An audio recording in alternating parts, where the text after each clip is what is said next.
Hello बच्चों, important 5 marker question देखते हैं। बहुत इंपॉर्टेंट है, एवरी ईयर ये आता है। तो लास्ट 5 ईयर से तो ये रेगुलर रिपीट हो रहा है। तो I equal to integration of root cot x plus root tan x, और ये आपकी एनसीईआरटी का एग्जाम्पल नंबर 39 भी है। लास्ट वाले एग्जाम्पल सारे ही बहुत इंपॉर्टेंट है। तो क्या करें, एक कॉट है और एक टेन है, तो ट्रिग्नोमेट्री यूज़ करते हैं। हमें पता है कि कॉट क्या कॉस बाय साइन होता है और टेन क्या होता है साइन बाय कॉस होता है। तो दो अलग अलग ना होकर के सब कुछ यहाँ पे क्या हो जाएगा, साइन कॉस में आ जाएगा। तो मैं सबसे पहले इनको साइन कॉस में चेंज कर लेती हूँ। तो इंटीग्रेशन ऑफ आपका ये क्या हो जाएगा, root cos x upon root sine x plus ten क्या होगा यहाँ पे, root sine x upon root cos x, और ये आपका यहाँ पर क्या हो गया, डी एक्स हो गया। ठीक है। अब दूसरी चीज़ आपके दिमाग में ये आएगी, भाई एलसीएम ले ले। तो ये आपका एलसीएम कितना हो जाएगा, अंडर रूट में इसको एक साथ लिख लें, under root A into under root B, under root A भी होता है।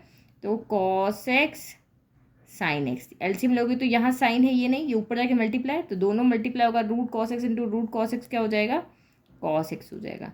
और root sine x into root sine x क्या हो जाएगा, यहाँ पे साइन एक्स हो जाएगा। और ये आपका क्या हो गया, डी एक्स हो गया। ठीक है, यहाँ तक सॉल्व हो गया। बट अभी भी ट्रिग्नोमेट्री में क्या होगा, इंटीग्रेशन नहीं होगा, क्योंकि डिनोमिनेटर यहाँ प्रॉब्लम क्रिएट करता है। तो हमेशा हमारे दिमाग में यही रहता है, फर्स्ट थिंग कि मेथड ऑफ सब्सटीट्यूशन लग जाए, कि भाई कोई चीज़ ऐसी यहाँ पे मिल जाए कि जिसका डिफरेंशिएशन वहाँ पे मौजूद हो। फर्स्ट चीज़ ये होती है। सेकंड चीज़ हमारे दिमाग में आती है कि कुछ भी करके ये डिनोमिनेटर हट जाए, सिंगल सिंगल टर्म बन जाए, ताकि हम इसको ईजिली सॉल्व कर पाएँ।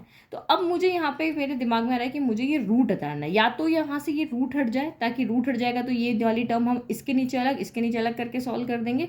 और दूसरी चीज़ मेरे दिमाग में यहाँ पे ये आती है कि या फिर नीचे A square plus B square का कुछ बन जाए ना, under root of A square plus B square, या A square minus B square होता है, तो ए स्क्वायर एक्स स्क्वायर इस तरह से होता है। तो वहाँ पे भी हमारे पास फॉर्मूला लग जाता है। तो मैं यहाँ पे रूट हटाने के लिए डिनोमिनेटर में क्या करती हूँ, स्क्वायर फॉर्म बनाती हूँ। तो देखो कॉस एक्स और साइन एक्स है, तो मैं यहाँ पे क्या करती हूँ, 2 से मल्टीप्लाई 2 से डिवाइड करती हूँ। 2a भी लेकर आते हैं पहले। तो मैंने यहाँ पे 2 से मल्टीप्लाई किया है और इसी को 2 से मैंने रूट के अंदर ही डिवाइड किया है।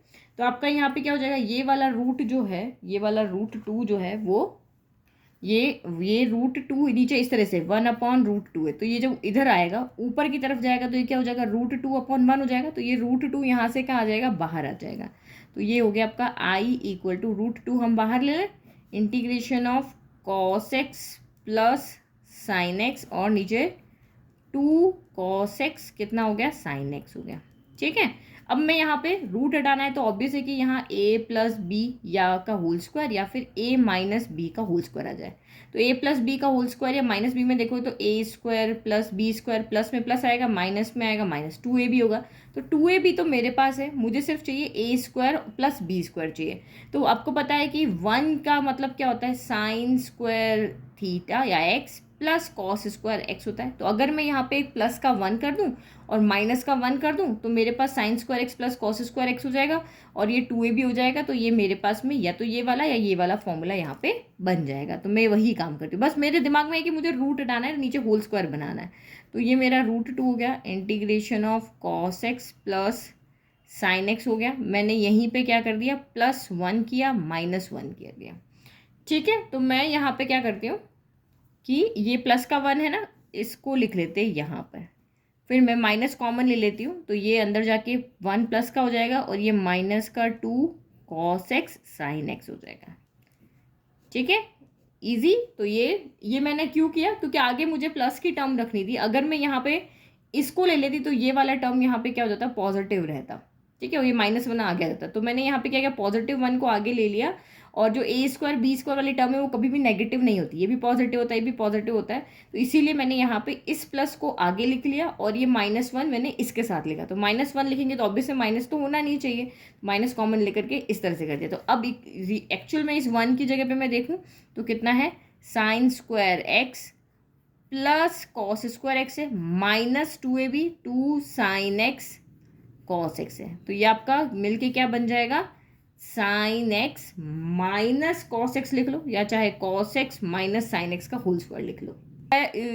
स्क्वायर से कोई फर्क नहीं पड़ रहा। तो डिनोमिनेटर मेरा यहाँ पे क्या बन जाएगा, I equal to √2 integration of cos x plus sine x, और नीचे आपका रूट है, ये आपका 1 है, यहाँ पे माइनस है, और इसकी जगह पे मैं ये लिख देती हूँ, sign x minus cos x का होल स्क्वायर।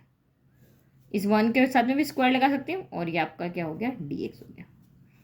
ठीक है, तो ये हमने यहाँ पे लिख दिया। अब आप यहाँ पे देखो, यहाँ क्योंकि हमने एक साइन एक्स कॉस एक्स के इस तरीके से बहुत सारे क्वेश्चन किए हैं, अगर आपने बहुत अच्छे से प्रैक्टिस की तो आपके अपने आप दिमाग में आएगा कि अगर मैं इसको टी मान लेती हूँ तो इसका डिफ्रेंशिएशन मुझे ऊपर दिख रहा है। साइन एक्स का डिफ्रेंशिएशन क्या होता है? साइन एक्स का डिफ्रेंशिएशन यहाँ पे होता है कॉस एक्स, और कॉस एक्स का डिफ्रेंशिएशन क्या होता है? माइनस का साइन एक्स। तो ये cos x plus sine x d x मेरा डी टी बन जाएगा और ये क्वेश्चन बहुत ईजी फॉर्म में जाएगा। मतलब हम स्क्वायर को हटाने की बात कर रहे थे बट हमारा तो क्वेश्चन ही यहाँ से चेंज हो गया। तो एक स्ट्रैटेजी लेके चलते हैं, चलते चलते देखते हैं कि हमारा ये सॉल्व हो जाता है। तो यहाँ पे देखो, ये इसको अगर मैं टी मान लेती हूँ, late sign x minus cos x अगर मेरा टी है तो डिफ्रेंशिएट करो, साइन एक्स का हो जाएगा कॉस एक्स, फिर माइनस कॉस एक्स का होगा यहाँ पर माइनस का साइन एक्स, और ये हो गया यहाँ पर हो गया डी एक्स इक्वल टू आपका डी टी हो गया। तो इसको थोड़ा माइनस माइनस प्लस, तो cos x plus minus minus plus sine x d x equal to आपका डी टी हो गया। तो बहुत ईजी हो गया भाई ये क्वेश्चन तो हमारा। I equal to root two cos x plus sine x, plus में किसी को भी आगे पीछे लिखो डी एक्स, इसकी जगह तो हमारा हो गया डी टी। ठीक है, और नीचे क्या हो गया? Under root of 1 square minus का टी स्क्वायर। तो ये तो फॉर्मूला बन गया, कितना ईजी हो गया हमारा क्वेश्चन। तो 1 square minus under root of A square minus x square का फॉर्मूला क्या होता है? Sine inverse T. तो ये हो जाएगा I equal to root two sine inverse T हो गया। ठीक है, अब टी की जगह वैल्यू रख दो, तो I equal to root two sine inverse T हमने क्या लिया था? Sine x minus cos x plus आपका टी हो गया प्लस सी हो गया। ठीक है, तो ये हमारा यहाँ आंसर है। अब आप बोलोगे कि मैम ये आंसर तो आपका बुक से मैच नहीं कर रहा, यही बोलोगे ना कि मैम ये आंसर तो बुक से मैच नहीं कर रहा, क्योंकि बुक का जो आंसर है वो तो हमारा है ये वाला। ये जो इतना लेंदी मेथड करके सारा रटने वाला मेथड है वो आप चाहो तो कर सकते हो, बट जो मैंने मेथड कराया बहुत ईजी है। ये आपका आंसर आ रहा है। ठीक है, तो हम चाहें तो इस आंसर को इस फॉर्म में भी चेंज कर सकते हैं, बट क्यों करें? आपको पता है ये इनडेफिनेट इंटीग्रल है, इनडेफिनेट इंटीग्रल के इनफाइनेट आंसर होते हैं। अलग अलग तरीके से, जितना अलग तरीके से आप इसको सॉल्व करोगे उतने आंसर होंगे। कोई इसको 1/10 करके फिर एलसीएम लेकर के सॉल्व करेगा, उसकी मर्जी, तो अब भी अलग आंसर मिलेगा। साइन कॉस में अलग आंसर मिलेगा, कॉट की जगह आप यहाँ कॉसेक यहाँ सेक करके करोगे तो अलग आंसर मिलेगा, बुक का करोगे तो अलग आंसर मिलेगा। तो हम किस किस के आंसर को वहाँ दिखाएंगे?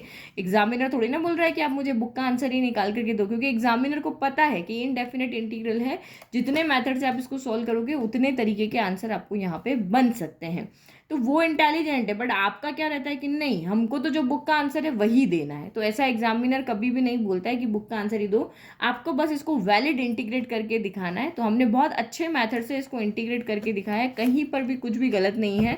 आपको पूरे के पूरे 5 मार्क्स यहाँ पर मिलेंगे। अब अगर इसको आपको जो बुक के आंसर में चेंज करना है, तो नॉर्मली जो हम 10th में ट्रिग्नोमेट्री करते थे, ट्राइंगल लगा करके एंगल चेंज करके करते थे, वो करके आप इसका आंसर यहाँ पर ला सकते हो। ठीक है, तो मुझे तो कोई लाने की जरूरत नहीं, क्योंकि मैं टीचर हूँ, मुझे पता है मेरा आंसर राइट है, मुझे फुल मार्क्स मिलने वाले हैं, तो मैं एक्स्ट्रा काम यहाँ पे क्यों करूँ। ठीक है, अगर आपको लगता है कि नहीं इसी आंसर को आप उस आंसर में चेंज करके बताओ, तो कमेंट बॉक्स में कमेंट करना, मैं आपको आंसर करके बता दूंगी। आई होप आपको समझ में आया। 5 मार्क्स पक्के हो गए। चलो, like share and subscribe. Thank you.